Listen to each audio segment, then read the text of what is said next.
Bonsoir à tous, bonsoir et bienvenue à notre rendez-vous hebdomadaire mardi méditation. Content de vous retrouver. Ce soir, la méditation s'intitule Monte sur la balance. Monte sur la balance.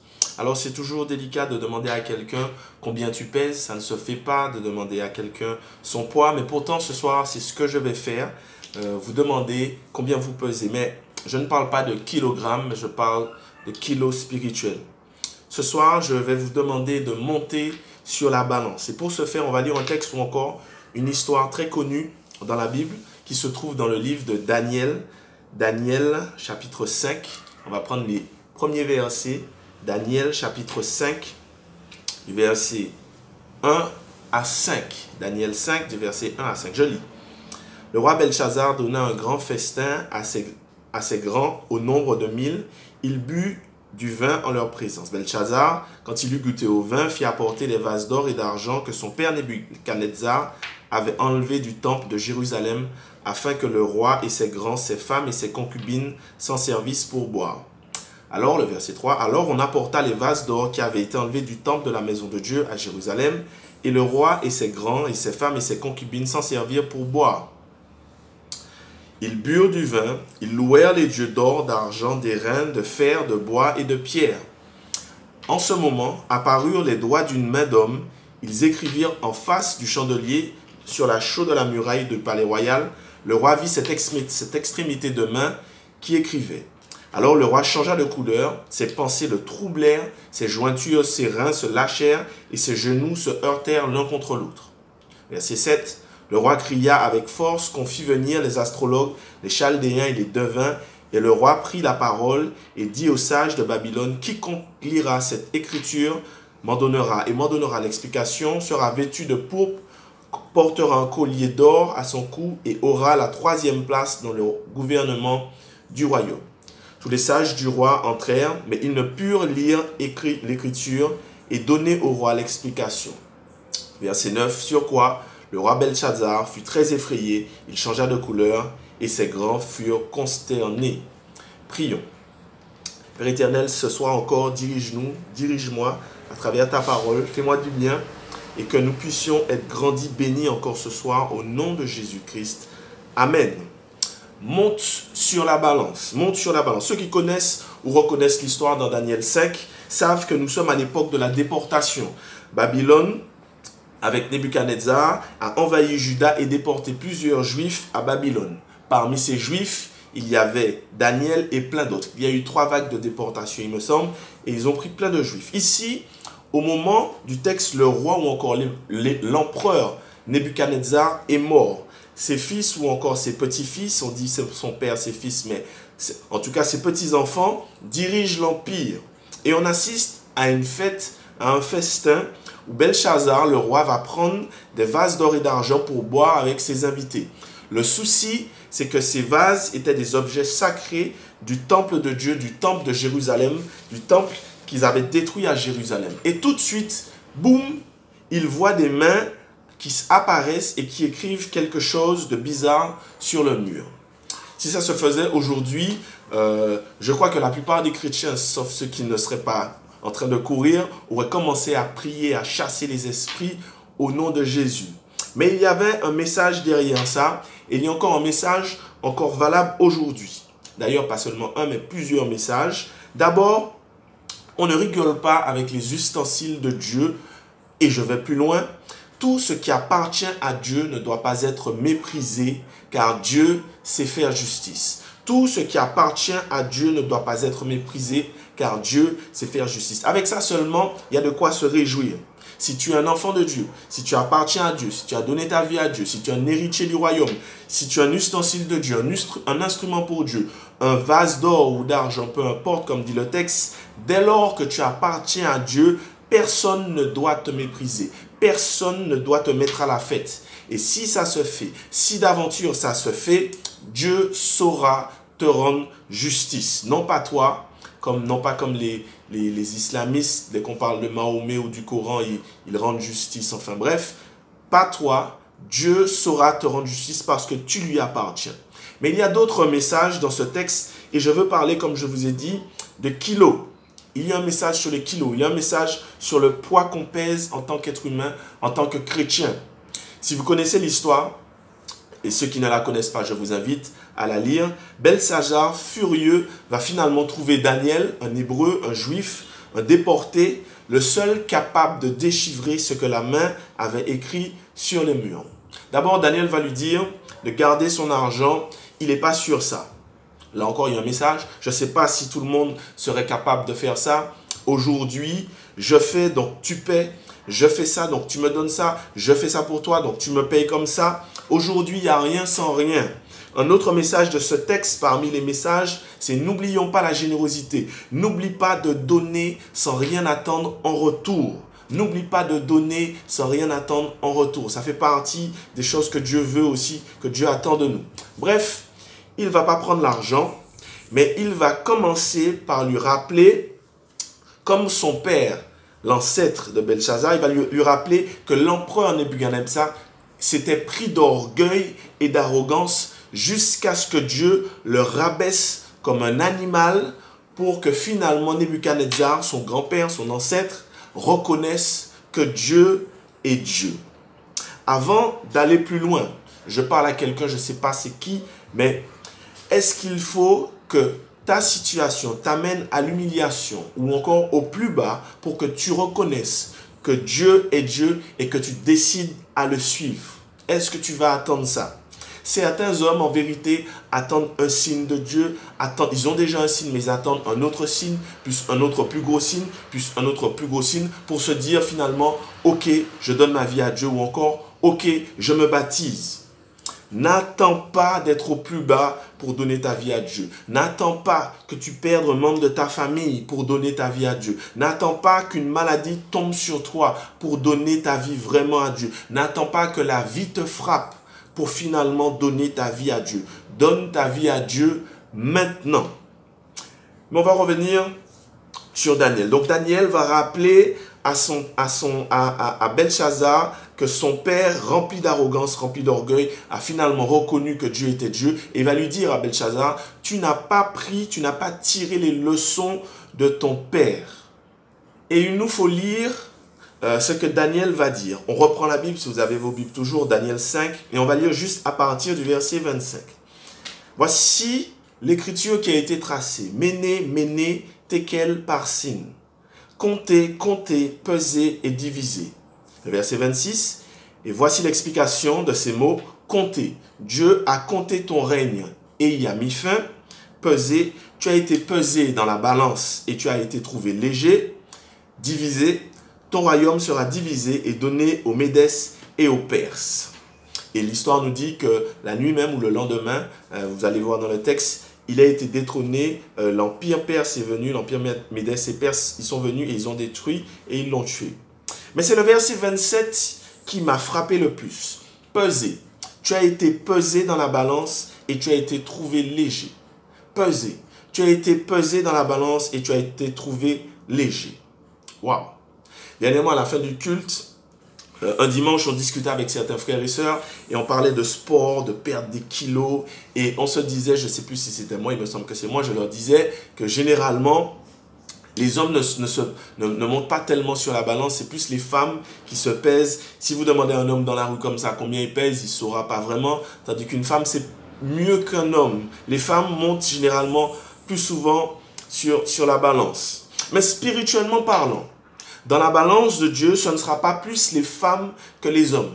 Tout le monde doit y passer. Tout le monde devra monter sur la balance. Tout le monde doit y passer sur le pèse-personne spirituel de Dieu. Belshazzar est monté et il a été trouvé léger. Si tu devais monter ce soir, aujourd'hui, comment Dieu allait-il te trouver? Léger ou bien lourd?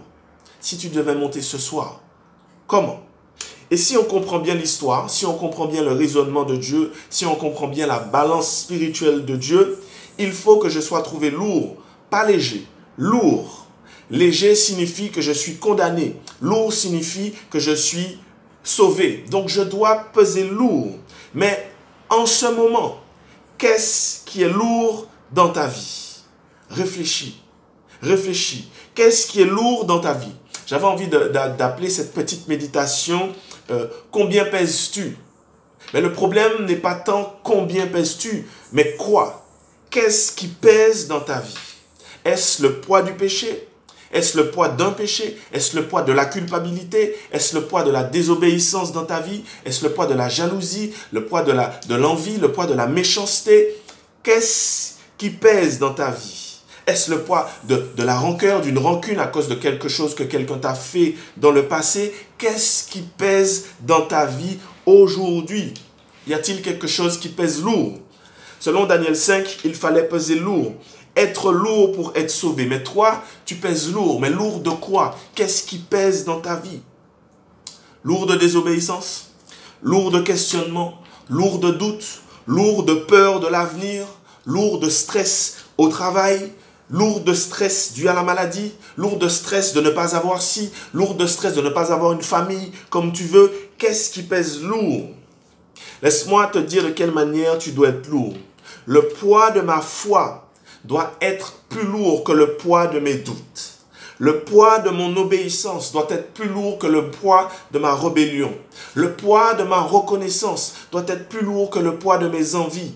Le poids de ma louange doit être plus lourd que le poids de mes plaintes. Le poids de mon adoration doit être plus lourd que le poids de mes plaintes, de mes complaintes. Le poids de ma sainteté doit être plus lourd que le poids de mes péchés. Tu dois être lourd. Lourd dans la foi, lourd dans l'espérance, lourd dans la sainteté, lourd dans l'obéissance, lourd dans la persévérance des promesses, lourd dans la joie de l'Éternel, lourd dans la paix de l'Éternel. C'est ce poids-là que Dieu veut que tu aies. Peser dans sa balance et être lourd comme ça. Pas le poids de tes problèmes, pas le poids de tes soucis, pas le poids de tes péchés, mais le poids de ta foi, le poids de ton assurance, le poids de ta persévérance, le poids de ta paix en Jésus, le poids de ton amour. Est-ce que tu es lourd? C'est paradoxal. Quand je suis lourd à cause du péché, lourd à cause de mes inquiétudes, alors en fait, je suis léger dans la balance de Dieu. Ma foi doit peser, mon amour pour mon prochain doit peser, ma paix doit peser, ma sainteté doit peser, ma générosité doit peser, ma bonté doit peser. Monte sur la balance ce soir. Monte, monte s'il te plaît. Certains d'entre nous sont trop légers. Il faut que tu sois lourd. Mais selon Daniel 5 ou encore selon la balance de Dieu, les choses sont encore plus complexes que ça. Quand tu regardes le mot hébreu pour être lourd, pour avoir du poids, c'est le mot kabad.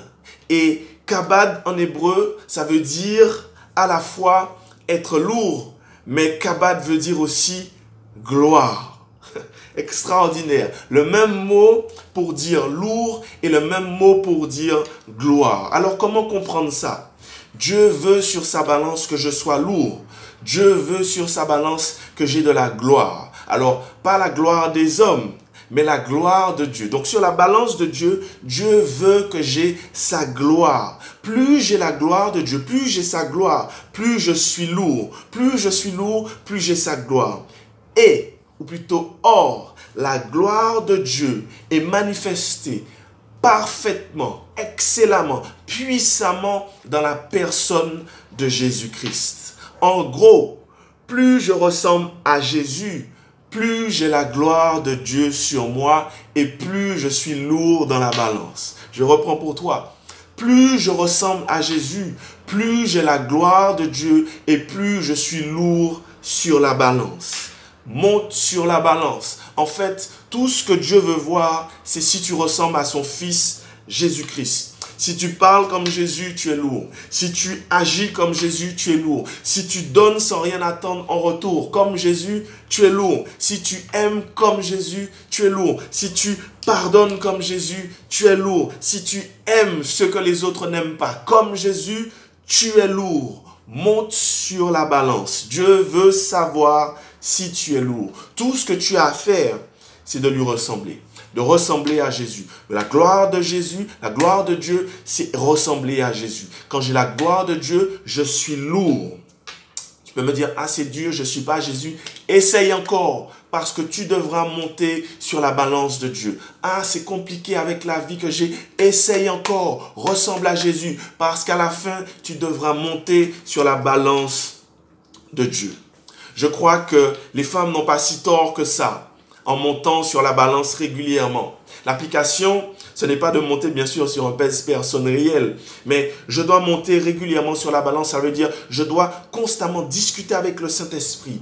Est-ce que je ressemble à Jésus? Est-ce que je fais ça comme Jésus? Est-ce que je pense comme Jésus? Est-ce que j'agis comme Jésus? Est-ce que je parle dans cette situation, dans ce problème? Est-ce que je parle comme Jésus? Est-ce que je réagis comme Jésus? Dans cette épreuve, est-ce que je dis les choses comme Jésus les aurait dites?